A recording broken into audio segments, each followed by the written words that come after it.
তেল ছাড়া বেগুন ভাজার নিয়ম আগে জানতাম না, নতুন করে এখন শিখলাম।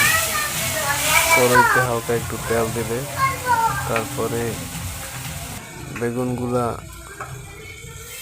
মশলা দিয়ে মরিচ, হলুদ, পেঁয়াজ এগুলো দিয়ে মশলাটা একটু কষাই দিয়ে তারপরে এক পিস বেগুন সাইডে দিয়া এরপরে আবার ওই বেগুনগুলোতে একটু উড়াইয়ে দিতে হবে।